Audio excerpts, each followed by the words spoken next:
Nilesh and I am science teacher in Udayan Public School. I'm going to make understand about hibiscus flower. This is hibiscus flower and we are going to understand reproduction in hibiscus flower. तो इसमें क्या क्या है मैं आपको बताता हूँ. देखिए कि ये फीमेल ऑर्गन है. इस फीमेल ऑर्गन को हम लोग स्टाइल बोलते हैं. स्टाइल के ऊपर में स्टिग्मा होता है और यहाँ नीचे में देखेंगे तो ओवरी होता है. ओवरी के बाहर एक कवर होता है.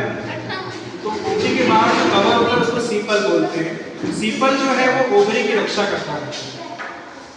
और ये जो पूरा का पूरा फीमेल रिप्रोडक्टिव सिस्टम है इस हिबिस्कस फ्लावर में, जिसमें कि आपका स्टाइल है, स्टिग्मा है, ओवरी है, इस तीनों पार्ट को हम लोग पिस्टिल बुलाते हैं.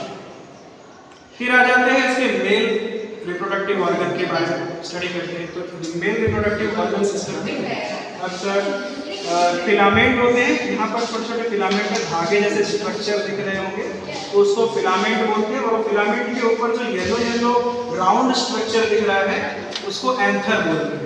एंथर के अंदर पॉलन ग्रेन्स होते हैं.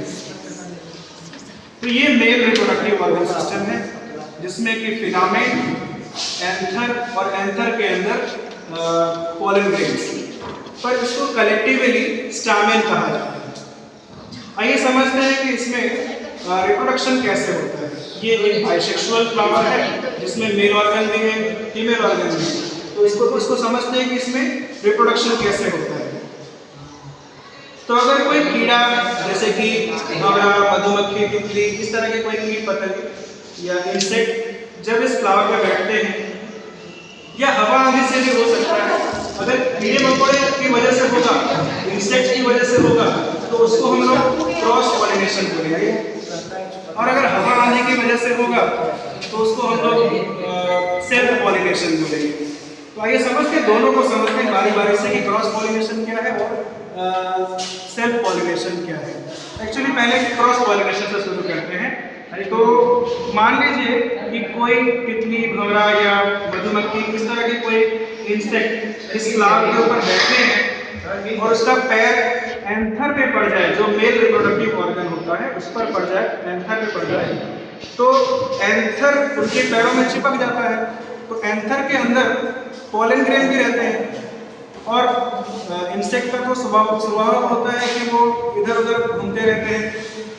तो वो क्या करेंगे कि ऊपर चल करके, थोड़ा ऊपर होकर के अगर स्टिग्मा पे जाकर के बैठेंगे तो उनके पैर में जो एंथर लगा हुआ है उसके अंदर पॉलन ग्रेन है, तो स्टिग्मा से वो एंथर चिपक जाएगा.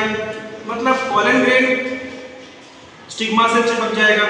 और स्टिग्मा से अगर पॉलन ग्रेन चिपक गया तो वो स्टिग्मा के द्वारा स्टाइल में धीरे धीरे एंटर करना शुरू कर देगा.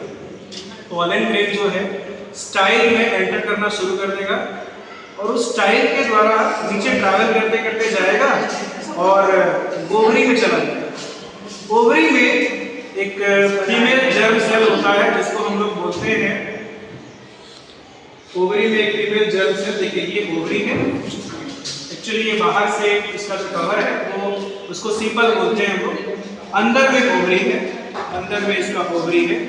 तो ओवरी में वो जो मेल जर्म सेल है, मतलब मेल गैमेट जिसको बोलते हैं, तो उसका नाम है पॉलन ग्रेन. वो पॉलन ग्रेन स्टाइल के द्वारा होते हुए, ट्रैवल करते हुए इस ओवरी में एंटर करता है. ओवरी में जाकर के मिलता है फीमेल जर्म सेल से, मतलब ओवम से जाकर के मिलता है. तो ओवम से जाकर के जब मिलता है male germ cell pollen grain, तो इस घटना को हम लोग फर्टिलाइजेशन बोलते हैं. इसको हम लोग फर्टिलाइजेशन बोलते हैं. और फर्टिलाइजेशन प्रोसेस होने के बाद में जो मेल गैमेट और फीमेल गैमेट, मतलब पॉलन ग्रेन और ओवम जो आपस में मिल जाते हैं, फ्यूज हो जाते हैं, तो उससे हम लोग का बन जाता है जायगोट. जायगोट क्रिएट होता है. तो ये जायगोट धीरे धीरे थोड़ा समय होने के बाद में ये डेवलप होता है. तो जायगोट से एम्ब्रियो बनता है. फिर थोड़ा समय के बाद में ये डेवलप होकर के एम्ब्रियो से फाइटस बनता है. वाइटस से आगे डेवलप होकर के सीड बनता है और सीड आगे चल करके डेवलप होकर के आपको फ्लावर बन जाता है। तो ये पूरा का पूरा प्रोसेस है कि हिबिस्कस पौधे, हिबिस्कस के प्लांट में कैसे रिप्रोडक्शन होता है। आपको ये वीडियो कैसा लगा मुझे आप कमेंट करके जरूर बताएं। Thank you.